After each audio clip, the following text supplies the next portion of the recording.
Ah, it's snowy. Oh, it's going to be an ice flight. Oh, we have like a little ladder sticking out the bottom of the plane. Oh, I wonder if it retracts. Where would it retract to?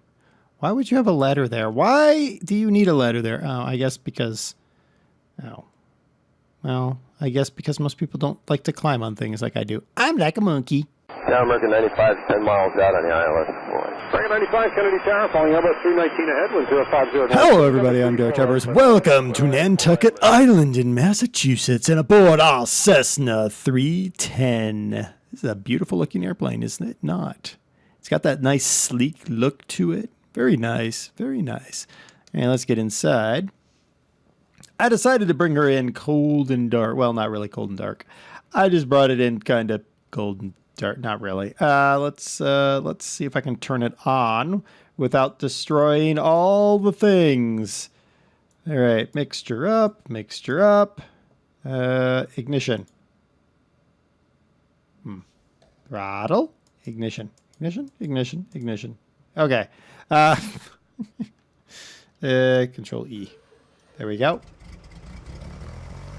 All right, we got the engines started.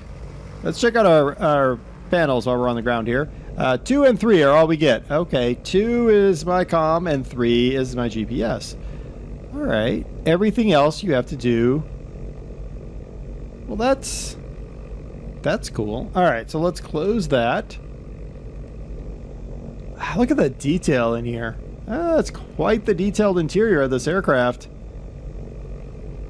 Speed for single engine operation, 95 mile per hour IAS. Nice. Okay. Well, let's pop the brakes off and let's run up our two Continental O470B horizontally opposed piston engines, 240 horsepower each.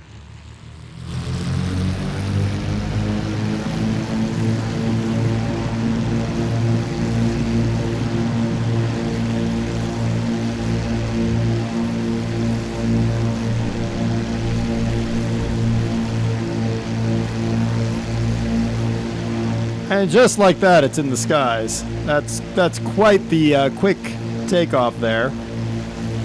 It's a very light and nimble aircraft, I'll tell you that much. The 310 is a 6-seat low-wing twin-engine monoplane produced by Cessna between 1954 and 1980. It was the first twin-engine aircraft that Cessna put into production after World War II. These sleek, modern lines, because really, when you look at any other twin engine, they all look about the same as this. Of the new twin are backed up by the innovative features such as engine exhaust thrust augmenter tubes and the storage of all fuel in those tip tanks. There's your thrust augmenter tubes down there. In 1964, the engine exhaust was changed to flow under the wing instead of the augmenter tubes, considered to be extremely noisy. Now the engines are more powerful, so you didn't need those augmenter tubes. Now, just to be clear, this is a Q model. This is a 310Q.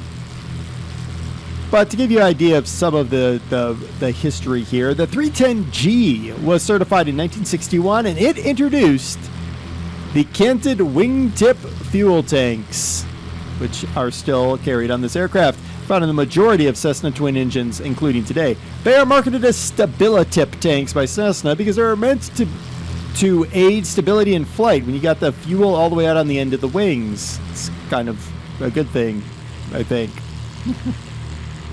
A single side window replaced the rear two windows on the 310K that was certified in 1965, and an optional three-blade prop was introduced as well.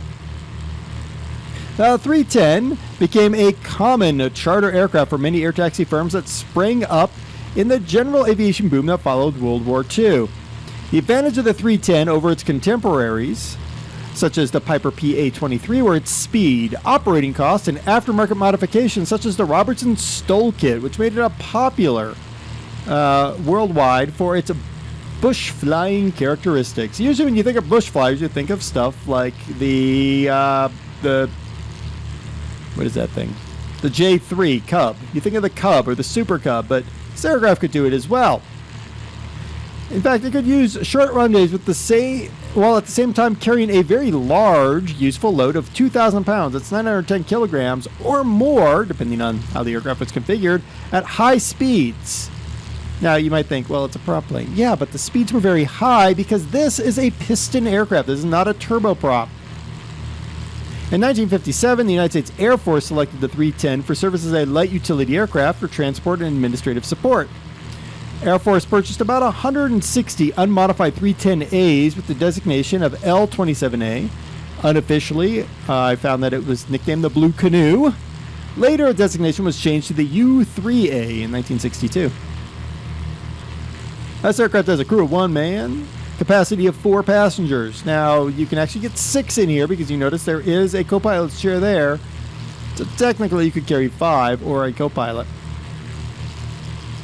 Maximum speed, 220 miles an hour. Again, you might think, well, that's not very fast, but again, this is a general aviation twin. This isn't a fighter aircraft, but it's still got pretty darn good speed for its size and what it is. That is, by the way, 354 kilometers an hour. Range is 1,000 miles. That's 869 nautical miles, or 1,609 kilometers. We are now going to try to land our aircraft.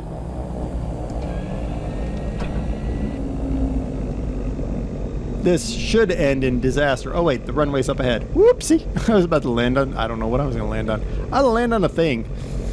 All right, so let's talk about where you can get this. So there is a link in the description, like there always is, but the link in the description is not directly to a download link. No, it's to this author's page, and from there you can scroll down to find the 310K. He also has several other 310s on there, and there's a bunch of other airplanes on there, including that Avro Shackleton we did quite a while ago. These are very nice aircraft overall. I mean, look at, there's wood trim in here.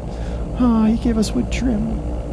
Oh, these are aircraft that I would say are close to, I would almost say like nearly to pay-wear quality. I mean, the inside is beautiful looking.